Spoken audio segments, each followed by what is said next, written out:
Welcome to my homestead, y'all. I'm your host, Jenny Velicky, also known as the Funky Farm Girl. I'm working to create a home with a little farm, a little faith, a lot of food, and a bit of funky.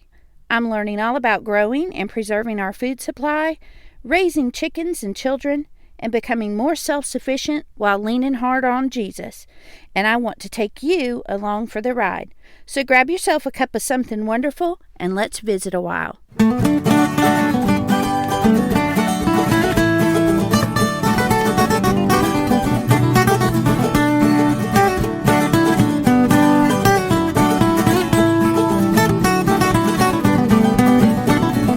Hey, y'all, you're listening to Jenny Velicky, the Funky Farm Girl podcast. This is episode 38, Chickens 101, What You Need. This week, we're going to give you the rundown on all the things you need to become a chicken mama. So be sure to stay tuned and find out exactly what you need to get your dream chicken flock. Before we do that, though, let's have a quick recap of what's happening on the homestead this week. This week, we are working on dehydrating and canning all the apples that I bought in the fall.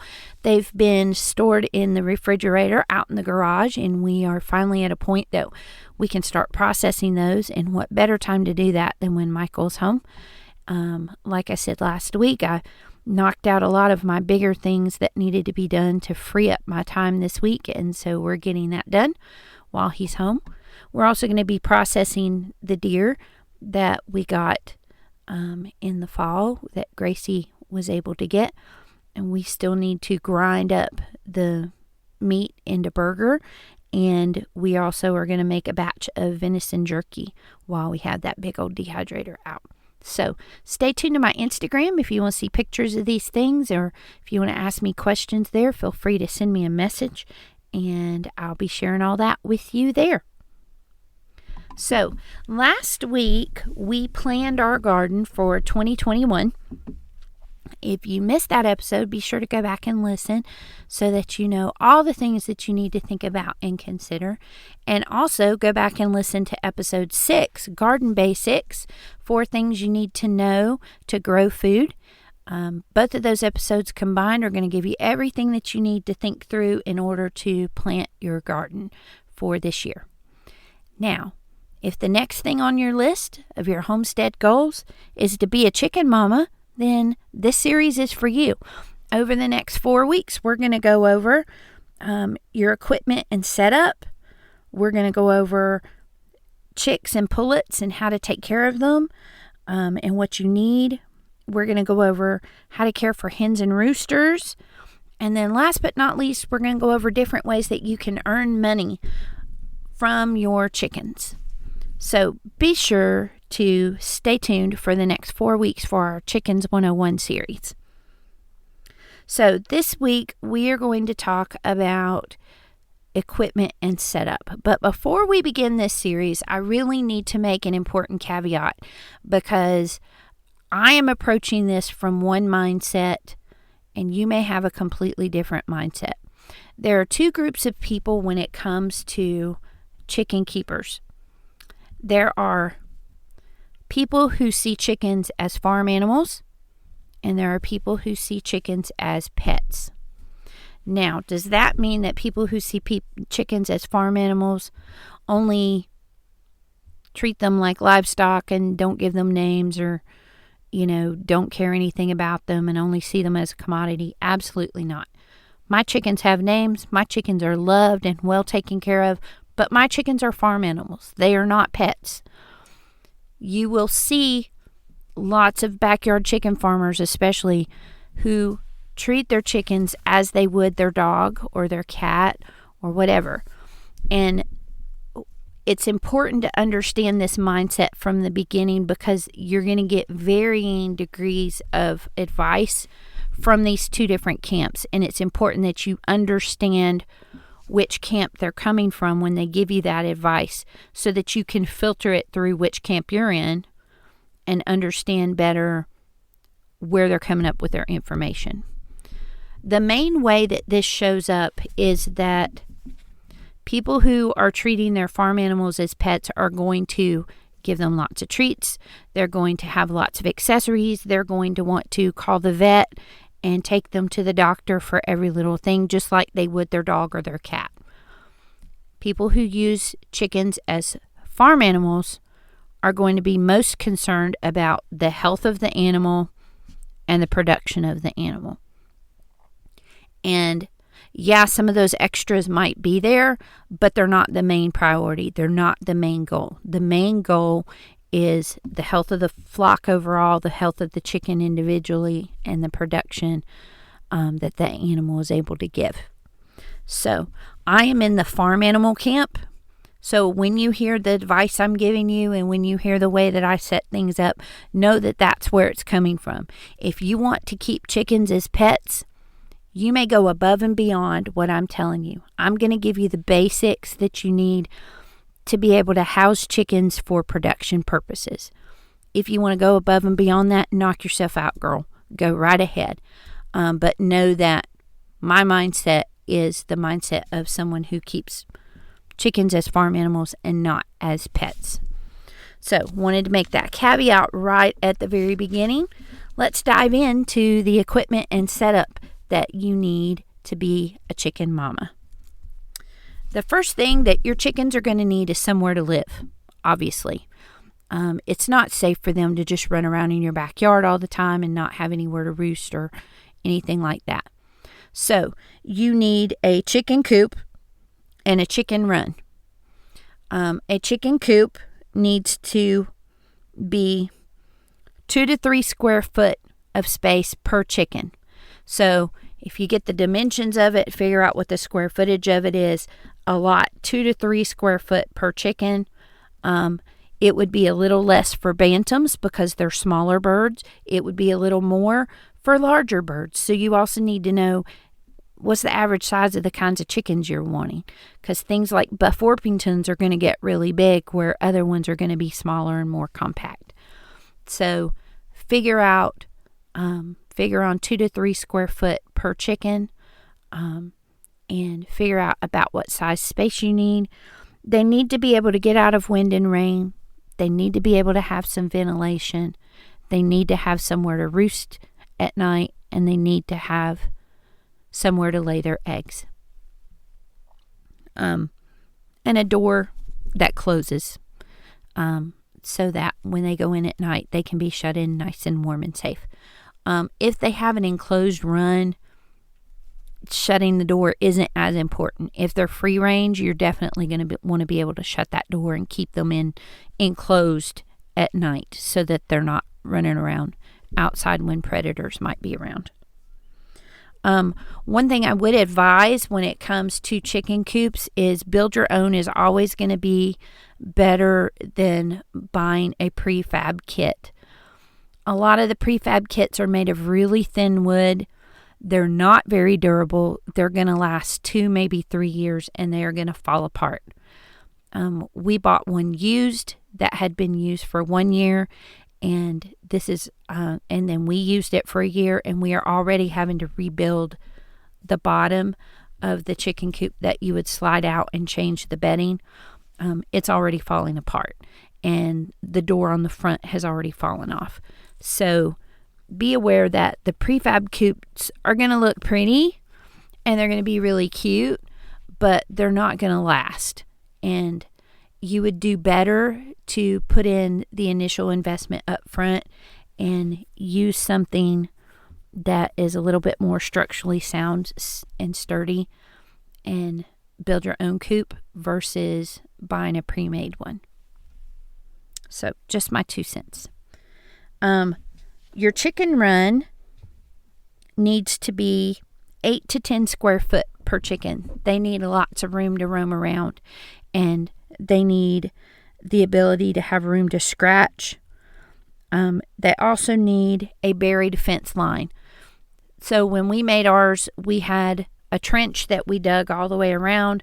We put the fence down into there and curled it up in a J, put bricks on top of it, and then buried those bricks so that the end of the fence went under the ground and curled back up and had that brick on top of it. and that part was buried. The reason you do that is a lot of their predators are things like possum and raccoon that love to dig. And if they can dig a little trench and get under that fence and get in your chicken run, they're going to do it. So you really need to make sure that you bury that line of the fence. And again, you're going to need somewhere for them to scratch. They're going to want to move around. They're going to want to scratch in the ground and look for bugs and peck at treats and things like that. So make sure they have plenty of room to wander. You need to make sure that at some point out in the run, they have a way to get shelter from things like the rain, whether it's because their coop is lifted up off the ground and they can go up underneath there, or whether they just have access to be able to get back into their coop if it starts to rain. You want to make sure that they have a way to get out of the weather if they need to. Bedding for the coop and the run, we prefer to use straw out in the run, but we do not use it in the coop because it will encourage mites and lice with the moisture from their poop and things like that in an enclosed space. However, it's really good out in the run. It's a cheap option, and they love to scratch through it and dig little places for them to nest or to dust bathe in, things like that. Construction sand is also another good option for the coop or the run. From what I've read, construction sand is a finer grade than the play sand that you would put in a sandbox. And the play sand, from what I've read, can cause respiratory issues. So be sure that you are using construction grade sand. It's also, I believe, cheaper than the play sand. We use pine shavings and we do a deep bedding method in the coop because it's easy to just scoop out what's dirty and refresh it with more. And it's nice and soft and warm, and it's a nice option that's fairly inexpensive to keep inside the coop. And then we have straw out in the run. You want something that's going to dry up pretty quickly when it comes to something like rain and mud, because that can be problematic for chickens if they stay wet. So we've covered somewhere to live. The second thing that they need is something to eat and drink. The first thing that they need is a feed. Whether you're doing chicks or pullets or laying hens, they need specific types of feed based on the stage of life that they're in, because they have specific nutritional and protein needs in order to function the way they're meant to function. So chicks and pullets are going to have a grower starter crumble kind of mix. It's smaller, it's crumbled up instead of being in hard pellets, and it has a different ratio of protein than, say, a layer pellet mix, which is going to have a higher amount of protein and calcium because they're laying eggs at that point. And you would feed that grower starter until they started to lay eggs. So all the way up until they're 18 to 20 weeks old. You also need to add grit once they have reached the time that they're beginning to lay eggs. That grit gives them, it's like a calcium supplement. It gives them what they need to have harder shells on their eggs. If you neglect that, they're going to have really thin, flimsy shells, or they may lay some eggs with no shells at all. We've had a couple of those at the beginning of their laying. So you want to make sure that they have grit so that they have adequate calcium. They won't eat nearly as much of that as they do the feed, but having it there and available so that they can get it when they need it, they will definitely go and peck and get what they need when they need the grit. And then last but not least, you need water. We have an adapted 5-gallon bucket that has the nipple water system on it, where we basically just drilled holes into a 5-gallon bucket and added the nipples on the bottom in those holes, and we fill it up twice a week, and that's enough water for our ladies to have plenty to drink for the week. We haven't had any problems doing it that way. There's a lot of other different types of waters out there.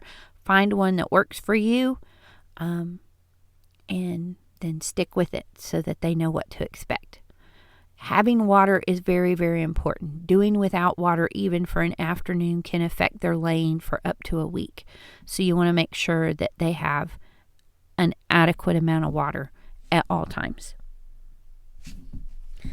The last thing that you will hear a lot about, and this is one of those times when, if you're viewing your chickens as pets versus farm animals, this is where you're going to get some differing opinions. You will find scratch, mealworms, treats, chicken scraps, those kinds of things that people feed their chickens. A lot of that, all of that is totally optional. Everything that they need nutritionally comes from that feed that you're buying. So just be sure there's nothing wrong with those other things. There's nothing wrong with giving them scratch. There's nothing wrong with feeding them supplemental mealworms. There's nothing wrong with giving them your chicken scraps or some treats occasionally. Just make sure that their primary diet is that feed, and that the other things are supplemental and not the main source of what they're eating. The number 3 thing that your chickens will need, they're going to need somewhere to live. They're going to need something to eat or drink.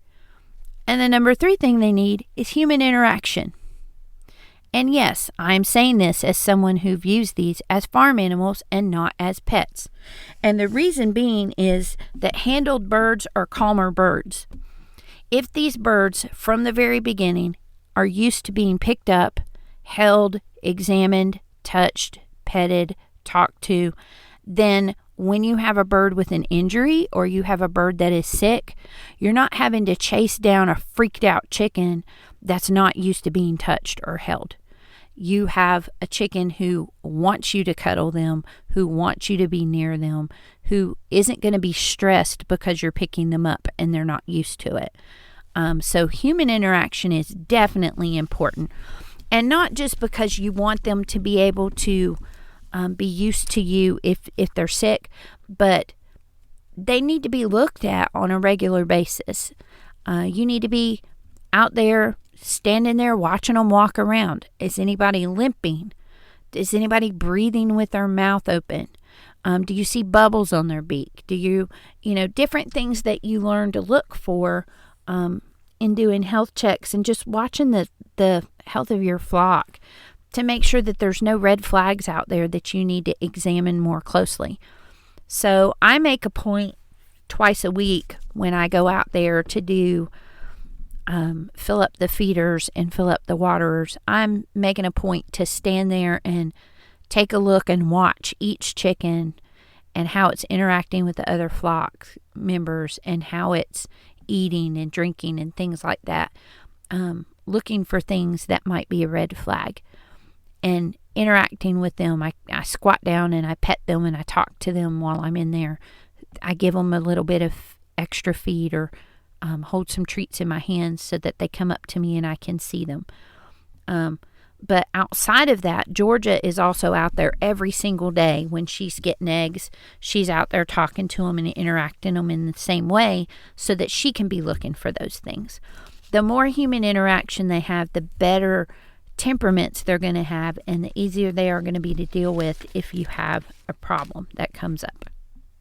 And speaking of problems, number 4, our 4th and final thing that you're going to need for chickens is a first aid kit. And honestly, this first aid kit doesn't really need to have much more than your human first aid kit has. We primarily have had to use gauze, a razor blade, and cohesive wrap bandages, mainly because the only issues that we've had have been something called bumblefoot, which is when they get a sore on the bottom of their foot. I'll talk more about that when we talk about hens and roosters.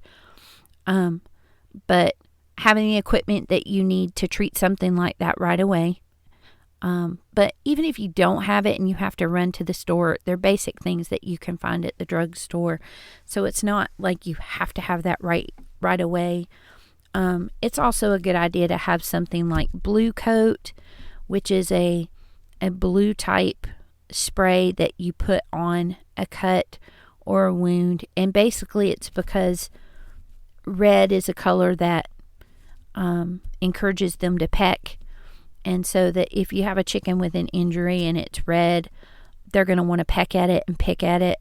And the other chickens will too. And that can cause problems with infection and not healing and making it worse. And so if you have something like Blue Coat, it covers it and then they don't see the red. And maybe electrolytes, especially with chicks, which we'll talk about more next week. Just if you have a chicken that's a little under the weather, if you have electrolytes that you can add to the water for them,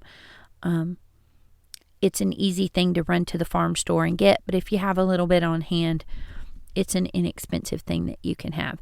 There are definitely other chicken medicines and things that you can obtain if you have specific issues, but a lot of them are a little bit more costly, and they're not things that I think are worth the expense just to have them in case you need them. It's more of a quickly go and get them when you need them type thing. They're usually pretty accessible and easy to obtain. So these are the basics. Obviously this doesn't include raising chicks from hatching to laying, but they have their own specific needs, and we'll cover that next week. But these are just the basic things that if you're going and picking up some chickens, this is what you need to have ready for them when they get to your house. Just one little note that I want to put on the side: be sure to check your town ordinances and your HOA policies. Do your research and know what the policies are that are already in place before you get chickens.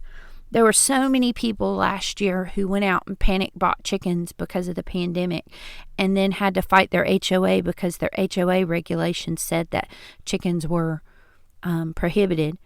And then they lost hundreds of dollars from the coop that they built and the chickens that they bought and the equipment and the food that they had bought, and weren't able to recoup all of it because they didn't read the rules first.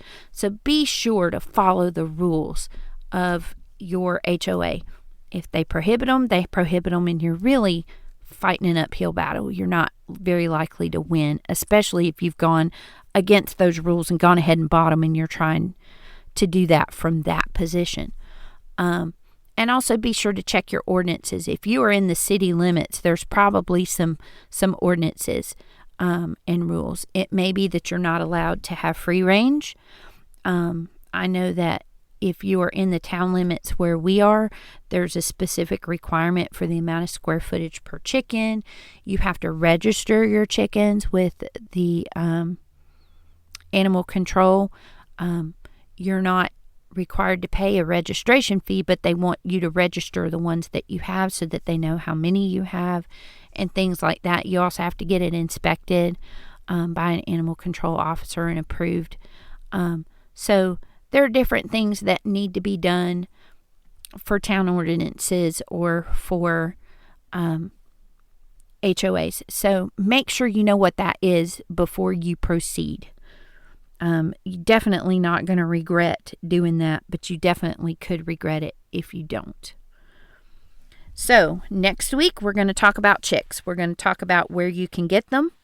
We're going to talk about what they need to help them grow, what you need to watch out for as they're growing, and when you can move them out into the coop and the run. So, are you planning to add any chickens? Feel free to hop onto Instagram or Facebook and message me any questions you have. Tag me in pictures of your chickens. I would love to see them. And until next week, I hope that all is well with you. See you next time. Thanks for stopping by, y'all. If you're inspired by what you've heard today, the best compliment you can give me is to share the Funky Farm Girl with your friends. You can stay connected by following the Funky Farm Girl on Instagram, Facebook, and YouTube. Until we meet again next week, remember to bloom where you're planted.